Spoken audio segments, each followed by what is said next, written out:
स्वागत है दोस्तों आपका एक बार फिर स्मार्ट केमिस्ट यूट्यूब चैनल। तो चलिए आज का टॉपिक स्टार्ट करते हैं। आज का अपना टॉपिक है डिग्री ऑफ फ्रीडम। तो सबसे पहले आपको इसकी डेफिनेशन बताता हूँ कि डिग्री ऑफ फ्रीडम होता क्या है। The total number of coordinates which required to express the orientation of a molecule in the space is known as degree of freedom.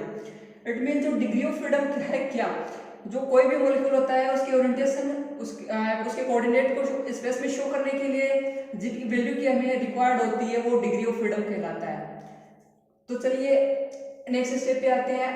अब जो डिग्री ऑफ फ्रीडम है वो हम डिटरमाइन कैसे करते हैं देखते हैं। If A atom having atoms in A molecule n, suppose किसी मॉलिक्यूल के अंदर n एटम्स हैं। सो यहाँ पे n है क्या, total number of atoms in A molecule. Suppose अब मान लेते हैं कि total number of atom in A molecule है क्या n। तो चलिए अब देखते हैं कि जो n इक्वल्स टू होगा क्या, vibrational degree of freedom, degree of freedom, rotational degree of freedom और ट्रांसलेशनल डिग्री ऑफ फ्रीडम। तो टोटल वैल्यू कितनी हुई 3, तो इसके लिए इसके आगे 3 आएगा। तो 3n equals to vibrational degree of freedom, rotational degree of freedom, translational degree of freedom. हमें ज्ञात क्या करना है, डिटरमाइन क्या करना है, वाइब्रेशनल डिग्री ऑफ फ्रीडम। अब रोटेशनल डिग्री ऑफ फ्रीडम जो केमिस्ट्री है उसके अंदर मॉलिक्यूल को दो प्रकार से डिवाइड किया गया है। एक जो है वो लीनियर। अब लीनियर होते क्या है, लीनियर वे अकॉर्डिंग टू हाइब्रिडाइजेशन जिनका बॉन्ड एंगल 180 होगा वो लीनियर मॉलिक्यूल होंगे। अब नॉन लीनियर सेकेंड टाइप है। अब वो क्या होगा, 180 के अलावा जितने भी मॉलिक्यूल है वो सब नॉन लीनियर के अंतर्गत आते हैं। तो जो लीनियर मॉलिक्यूल है उसे हम सपोज अपने पास ये एक CO2 जो लीनियर मॉलिक्यूल है इसे हम दो प्रकार से रोटेट कर सकते हैं, एक यहाँ से, एक यहाँ से, एक यहाँ से, एक यहाँ से। अब जो नॉन लीनियर है उसके लिए एक ट्रायंगल बनेगा, 3 एटम्स की जरूरत पड़ेगी तभी 180 का एंगल नहीं आएगा और नॉन लीनियर मॉलिक्यूल होगा। इसे रोटेट करने के लिए 3 जगह से 3 एटम्स की कम से कम रिक्वायर्ड होगी। सो यहाँ पे इसके लिए जो वाइब्रेशन रोटेशनल मोड कितने होंगे, उसके अंदर 3 और इसके अंदर 2। और जो ट्रांसलेशनल डिग्री ऑफ फ्रीडम है वो एवरी मॉलिक्यूल के लिए 3। अब अपने पास जो फॉर्मूला है वो बन के आएगा क्या, यहाँ से 3n इक्वल्स टू हमें ज्ञात करना क्या है, vibrational degree of freedom. So vibrational degree of freedom कोई साइड में ले आएंगे तो होगा क्या, वाइब्रेशनल डिग्री ऑफ फ्रीडम यानी टोटल वाइब्रेशनल मोड होंगे कितने मॉलिक्यूल में, equals to 3n minus 2 plus यहाँ पे 3। ये फॉर्मूला 3n माइनस 5 ये जो है वो लीनियर के लिए। ये जो फॉर्मूला अपने पास बन के आया है 3n माइनस 5, यहाँ पे n क्या है, total number of atoms in A molecule linear के लिए, और यहाँ पे 2 इसके लिए, 3 इसके लिए। तो यहाँ पे जब 3 आगा 3 प्लस 6, ये जो वैल्यू है 3n माइनस 6 ये नॉन लीनियर के अंदर। अब हम देखते हैं एक एग्जांपल लेंगे लीनियर मॉलिक्यूल के अंदर कि जो टोटल वाइब्रेशन मोड है वो कैसे आएंगे।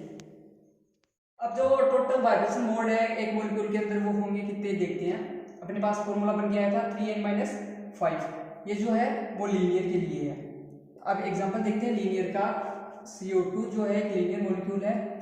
तो CO2 के अंदर जो n की वैल्यू है, total number of atoms in molecule कितने होंगे 3। तो 3 इंटू 3 माइनस 5 इक्वल्स टू होगा कितना, 9 माइनस 5 इक्वल्स टू 4। जो टोटल वाइब्रेशन मोड है वो 4 होंगे। अब मैंने अपने लास्ट वीडियो में बताया था कि जो टोटल वाइब्रेशन मोड है वो कितने टाइप के होते हैं, डिस्क्रिप्शन लिंक में दिया है, आप चेक कर सकते हैं। अच्छे से वीडियो समझ में आएगा ये भी वो भी। तो अब जो ये है इनके अंदर नॉर्मली 2 टाइप के जो वाइब्रेशन मोड है वो बताए गए। जो पहला है वो स्ट्रेचिंग वाइब्रेशन मोड, जो इसका जो फॉर्मूला है n माइनस 1। ये जो n है वो है टोटल नंबर ऑफ एटम्स, तो 3 माइनस 1 इक्वल्स टू 2। तो स्ट्रेचिंग वाइब्रेशन मोड कितने होंगे CO2 के अंदर 2। अब जो सेकंड टाइप है वो है बेंडिंग वाइब्रेशनल। तो बेंडिंग जो वाइब्रेशन है इसके लिए जो फॉर्मूला है वो 2n माइनस 4। अब n की वैल्यू 3, तो 2 इंटू 3 माइनस 4 इक्वल्स टू 2। दो ही बेंडिंग होंगे, दो ही वाइब्रेशन होंगे। अगर ये फॉर्मूला याद ना हो तो भी हम बेंडिंग वाइब्रेशन निकाल सकते हैं, क्योंकि अपने पास टोटल वाइब्रेशन मोड 4 आए थे और जो स्ट्रेचिंग है वो 2 आया, तो 4 में से 2 को हम सब्स्टिट्यूट करेंगे तो यहाँ पे 2 वैल्यू निकल के आएगी। इस प्रकार जो लीनियर मॉलिक्यूल है उसके अंदर स्ट्रेचिंग और वाइब्रेशन मोड हम आसानी से डिटरमाइन कर सकते हैं। अब जो नॉन लीनियर मॉलिक्यूल है उसके अंदर देखते हैं। अब नेक्स्ट एग्जांपल देखते हैं नॉन लीनियर का। जैसे अपने पास एक एग्जांपल है बेंजीन है यहाँ पे। सो इसके अंदर टोटल वाइब्रेशन मोड कितने होंगे, अपने पास जो फॉर्मूला बन गया था नॉन लीनियर के अंदर वो 3n-6। अब जो ये n है total number of atoms in molecule, तो 6 6 12, तो 3 × 12 - 6 12 दिए 36 - 6 = 30। जो 30 है वो इसके अंदर टोटल वाइब्रेशन मोड निकल के आएंगे। तो जैसा मैंने अभी लीनियर के अंदर बताया, इसमें भी 2 प्रकार के नॉर्मली जो है वाइब्रेशन मोड होंगे। जो फर्स्ट है स्ट्रेचिंग, उसके लिए सेम फॉर्मूला यूज होगा n-1 n। यहाँ पे टोटल नंबर ऑफ एटम्स 6 6 12, तो 12 - 1 = 11। सो स्ट्रेचिंग वाइब्रेशन मोड होंगे कितने बेंजीन के अंदर, 11 होंगे। और अब जो नेक्स्ट देखते हैं बेंडिंग। अब बेंडिंग के लिए जो देखेंगे उसके लिए वो सेम फॉर्मूला, लेकिन 2n-5 उसमें 4 था, बिकॉज उसमें जो रोटेशनल डिग्री ऑफ फ्रीडम कितना था 2, इसलिए 4, और इसमें 3 था इसलिए 5। सो 12 n की वैल्यू, तो 12 दूनी 24 - 5 = 19। सीधा भी निकाल सकते हैं। 11 अपने पास स्ट्रेचिंग है, तो इसमें से जब सबस्ट्रेट करेंगे तो 11 अपने पास बेंडिंग वाइब्रेशन आएंगे। सो अब एक और एग्जांपल देखते हैं नॉन लीनियर का। जैसे अपने पास है मीथेन है CH4, इसके अंदर 4 5 टोटल नंबर ऑफ एटम्स 3 × 5 - 6 15 - 6 = 9। अब स्ट्रेचिंग के लिए n-1 5 - 1 4, क्योंकि इसमें 5 एटम्स हैं और टोटल अपने पास 9 आए थे, तो 9 - 4 = 5। ये है बेंडिंग के लिए वैल्यू।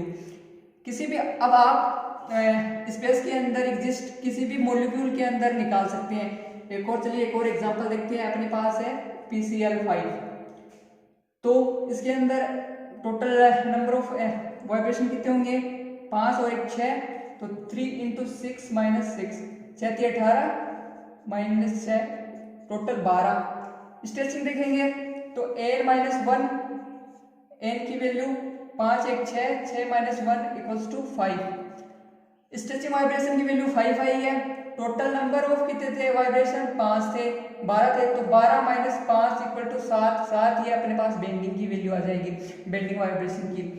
सो अब आप लोग ये जो डिग्री ऑफ फ्रीडम है वो मोस्टली एग्जाम के अंदर पूछा जाता है। सीधा कॉम्पिटिटिव एग्जाम्स में इसका इंपॉर्टेंस ज़्यादा बनता है। आप CSI नेट केट MS एंट्रेंस किसी भी एग्जाम में देख सकते हो, तो सीधा सीधा डिग्री ऑफ फ्रीडम पूछ लिया जाता है मॉलिक्यूल्स के अंदर, क्योंकि ऑप्शनल क्वेश्चन आते हैं। सो ओवरऑल हमने वीडियो के अंदर देखा क्या 3n- अपने पास वाइब्रेशन जो मोड है वो अपने पास 2 फॉर्मूले बन के आते हैं, 3n-5 लीनियर के लिए और 3n-6 जो है नॉन लीनियर के।